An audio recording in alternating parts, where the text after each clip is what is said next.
Hello there, people of the internet. Today I want to go ahead and throw my 2 cents into the ring talking about short-barreled fighting rifles. Now, we're going to be talking about hypothetical situations that don't exist. We're going to be talking about essentially a prepper's wet dream where all law has kind of broken down and we don't have to worry about the certain rules and regulations that we have nowadays. So in the situation we're talking about, things like SBR regulations and NFA tax stamps and whatnot, those don't exist in this hypothetical sort of world. So let's go ahead and discuss this. If you have yourself what most people are going to have, a 16-inch AR, and you fire military spec ball ammunition through that, let's say 55 grain, that ammunition is going to be traveling at about 3,000 or so feet per second. Now, there's a couple of variations on that depending on brand, manufacturer, how the ammo was stored, etc., but expect around that, about 3,000 or so feet per second. Now, if you go cutting that barrel down to shorter and shorter lengths, I know that something like 10.5 inches is a very common go-to for AR-15 pistols or SBRs and whatnot. That just seems to be a good go-to length that a lot of people lean towards. You're going to start really significantly diminishing your velocities. That same ammunition from that shorter 10-ish barrel length, 10-inch-ish barrel length, you're going to be seeing velocities at about 2,500 or so feet per second. So we're already starting to see some real significant diminishes with that. Not only that, but the muzzle blast that comes out of those is absolutely wild. Now, a lot of people actually cut that back even farther. Some people have as low as a 7-inch barrel on their AR. And those are really lacking those velocities. But most people, they're going to end up having the 16-inch AR-15 just because that is that's the legal limit to not have to worry about registration or tax stamps or anything like that. So most people out there are going to have 16-inch AR-15s because that's what they would already have due to the legal restrictions of what we are allowed to buy here inside the United States. So if you have yourself a 16-inch AR and you're getting that 3,000 feet per second from your cartridge, that's all fine and dandy. The issue is a lot of people will go out there and they will spend as little money as possible on their ammunition. And a lot of the things that the people buy is ammunition that's not going to be quite as up to par as military spec 5.56 ammo would be. Like, for example, I have some PMC bronze right here, and if we look on the box, this right here is 223 Remington, which most people are going to go out and buy. Even a lot of your 5.56 stuff is still going to have 223 Remington velocities. But if we look right here, we can see how it says 2,900 feet per second right on the box.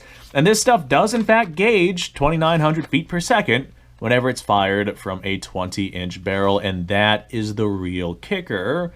A lot of your cheaper stuff that people buy to mass stockpile for their AR-15s that they're going to be using, they might say 5.56 or something on them, but they're not going to be getting 5.56 velocities. As a matter of fact, you can go look up whatever brand of ammo it is that you have to see what the brand velocities you're actually going to get from your rifle. Especially if you have a 16-inch barrel, you're just not going to get the max velocities that you would come to expect from that ammunition because the ammunition is tested through a longer barrel. Now, if you have yourself a longer barrel, then you're going to get those 2,900 feet per second velocities. As a matter of fact, I have a 20-inch M16 inspired build that I will probably shove most of this stuff through just for that added benefit of that extra velocity. But most people aren't going to have those longer barrels. They're going to have the 16-inch barrel because that's what most of your ARs out there on the market are going to be. Now, with those shorter 16-inch barrels, if we have your cheaper ammo, which is what most people are going to be having and rocking, and not actual like military spec 5.56, that 2,900 feet per second from the 16-inch barrel, at least this particular stuff that I've watched videos get chronographed with, it's going to start going about 2,750 feet per second. So with a 16-inch barrel, with inappropriate ammunition or underpowered ammunition, you're already getting like SBR levels of velocity from your full length 16-inch barreled AR-15. Because this right here should be like that 2,900 feet per second. That should be what you're reaching from a 16-inch barrel at least. It should be somewhere more along the 3,000 mark. But no, if you're going to go out and get cheaper ammo, then you're going to have issues with your velocities. Now, most of your engagements, most of your situations, most of your everything, that tends to happen within like 300 yards or less. So even at these velocities, a 16-inch barreled AR-15 would still be quite adequate at taking out whatever it is that you're needing to take out. Now you bump that down to 10 inches and you're going to see even farther velocity loss. Like, I don't know how much because I have not seen this stuff tested through a SBR or an AR pistol or something like that. So I'm going to gauge somewhere around 2,200 feet per second. That would be just a ballpark.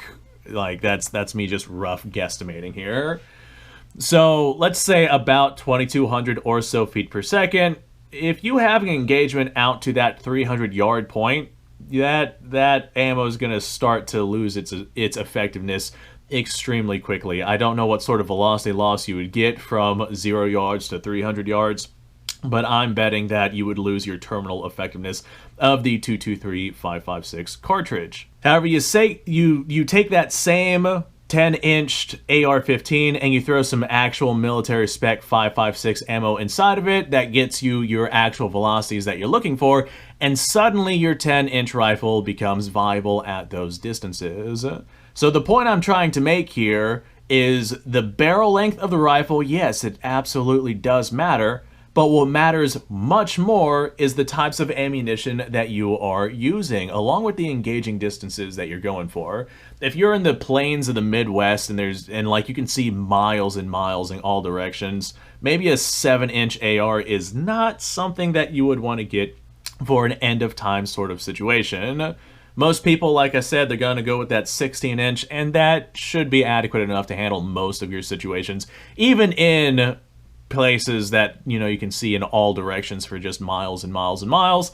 The odds of somebody taking fire at you beyond the range of your primary firearm are quite low, not unless you already have someone who is quite upset with you, or you have somebody who is looking to take your stuff. In which case, they're going to get the first shot anyway. Element of surprise and whatnot. As defenders, we never have the element of surprise.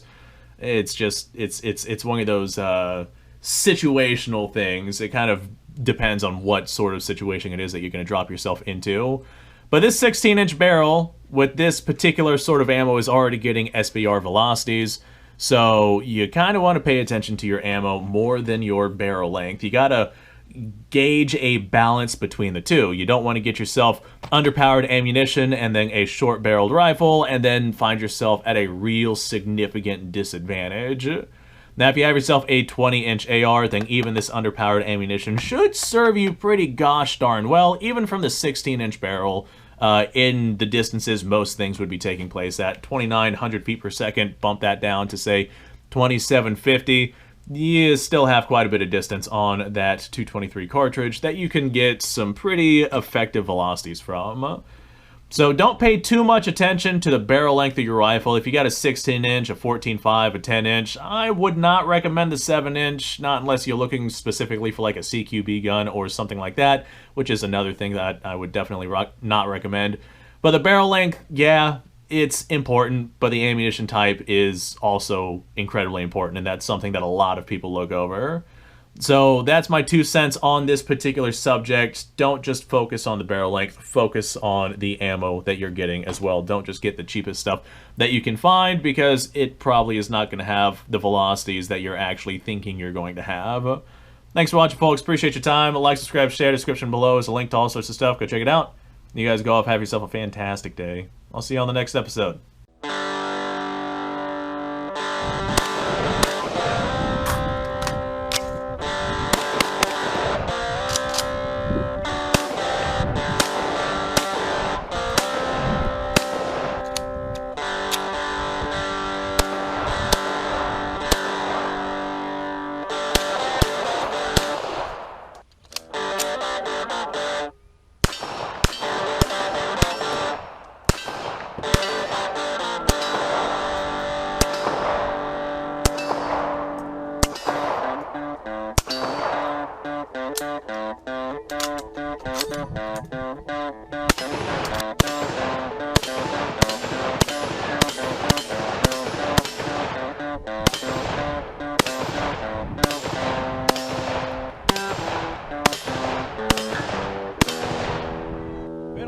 while since I've done this.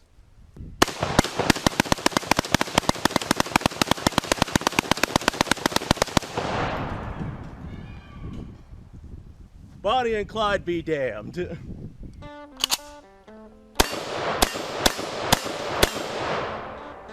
Poor man's Garen.